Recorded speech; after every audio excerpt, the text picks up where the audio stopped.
Okay, guys, I'm here for my review of this week's Monday Night Raw for September the 12th, 2016. Uh, this show was not good.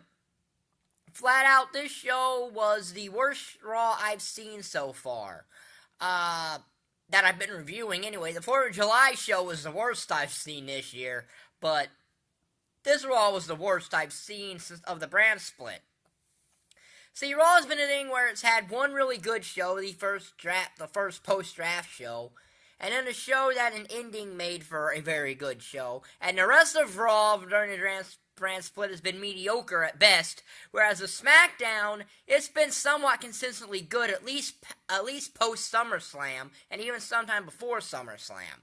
It's at least been a bit more entertaining to watch and easier to watch. Uh, Now, the Cruiserweights coming next week to Raw might help that. I will talk a bit about maybe that, but I'll probably save that for next week's review. But we open up with Raw, and Mick Foley's in the ring. He brings out Charlotte, Dana Brooke. You know, Charlotte gives what she normally says, that she's the best woman on the Raw roster. Sasha Banks comes out, talks about the Clash of Champions match that Charlotte said she doesn't deserve. Then Bayley comes out, says that since Bayley pinned Charlotte last week, Bayley should have a title match. And then Sasha starts saying Bayley doesn't deserve it. Mick Foley then thinks Sasha Banks doesn't fully deserve a match that he already promised her after SummerSlam. Because his exact words were, when Sasha Banks comes back, she will get her rematch for the Women's Championship. Now all of a sudden he is thinking of not giving it to her. That doesn't make any sense. Anyway, he makes a match between Bayley and Sasha Banks to see who will go to Clash of Champions to face Charlotte. But Dana Brooke slaps Charlotte, so he has Dana Brooke to the match, making it a triple threat. And I'm not going to say this was a bad match, given that Dana Brooke was in it. It was fairly good with Dana Brooke being involved in it. But the SmackDown Women's match at Backlash was better than this one. And see, this is the thing that I kind of, I always suspected after the way they drafted that the SmackDown Women's division would end up being the better brand because every woman would at least have a chance to show stuff and possibly get a title run there. Except Eva Marie, but she might get one anyway. Whereas Raw is centering solely on Charlotte, Sasha, and Bayley.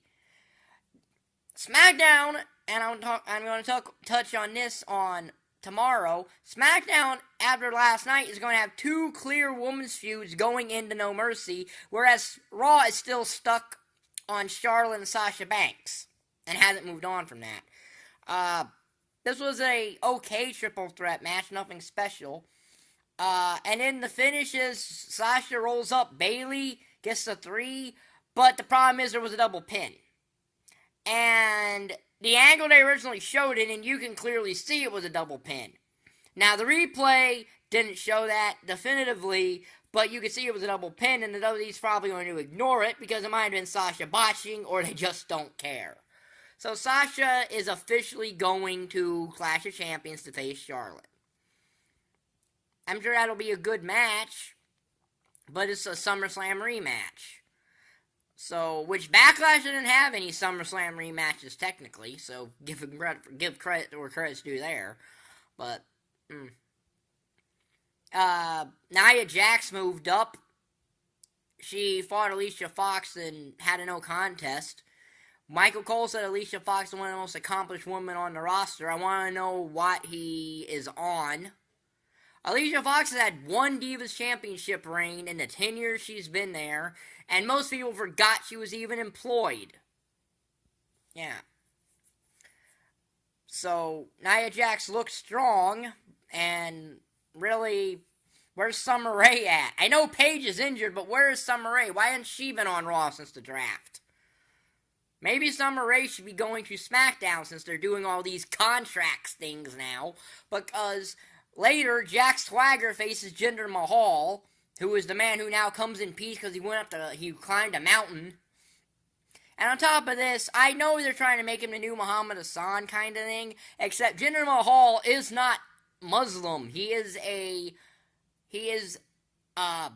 He's from Punjabi, India, and he's a sheik.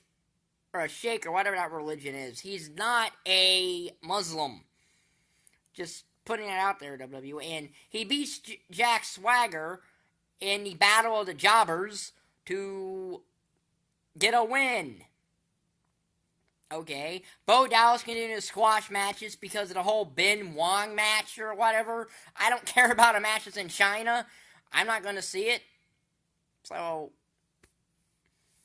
it's good. I mean, Bo Dallas getting drunk at an airport has been the best thing for his career right now. I'll be honest.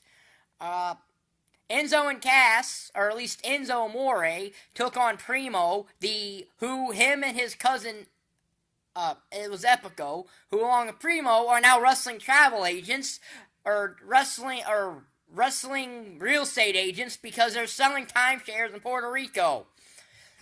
And due to the finish of the Ravishing Rude Ultimate Warrior match from WrestleMania 5, Epico beat Enzo.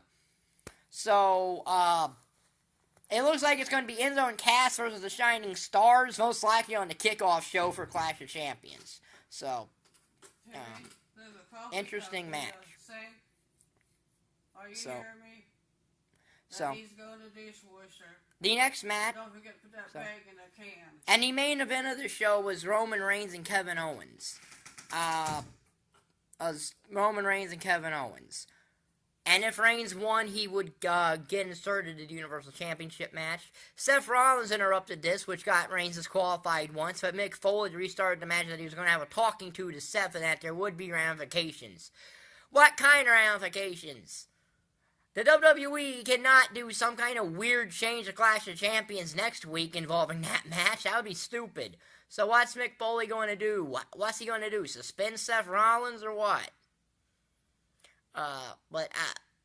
So then the match gets restarted. Rusev interferes, and Reigns loses to Kevin Owens. So it officially, until we find out what ramifications Seth's going to face, is Kevin Owens versus Seth Rollins at Clash of Champions, which will probably stay.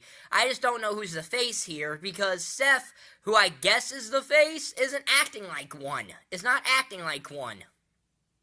At least, not when he's wrestling. I mean, there was a highlight reel segment with Chris Jericho set up him and Sami Zayn for Clash of Champions. But again, there was not a lot to talk about on this Raw. It was really, really, really bad.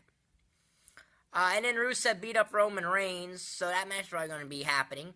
The New Day did take on Anderson and Gallows for some reason, and Anderson and Gallows won. We burned the Old Day segment, which is really good, because nobody should see that again. And it's good that Anderson and Gallows are going back to doing what they should have always been doing, WWE. Being just complete and total bad, butt kickers. That's what they should have been doing when you brought him in. They should not be doing comedy all the time. Sure, every once in a while is fine, but not all the time. And I hope that they give them, and I hope that the club win the tag team championships for Raw at Clash of Champions. I really do, because while I like New Day, they're stale as the tag team champions there. Next week's Raw should be interesting because TJ Perkins is going to bring the Cruiserweight Championship to Raw, and we're going to see what the Cruiserweight Championship match will be for Clash of Champions, because I assume it's going to be defended as it's a Raw title now, and all Raw titles will be defended at Clash of Champions. I don't know if they're going to do a rematch between him and Grand Metalik, or if they're going to do maybe him and TJ Perkins and Neville, or so we're going to see that. So hopefully that helps Raw out in the long run, because SmackDown, I heard, came very close to beating Raw in the ratings this week. But this show was not what WWE needs to do to counter Monday Night Football in the football season. I know that the WWE probably knows they can't beat Monday Night Football, but at least put in a more effort than this. So I'll be up tomorrow with my SmackDown review. If you like this video, like button is down there, subscribe button is down there, and thank you for watching. Bye.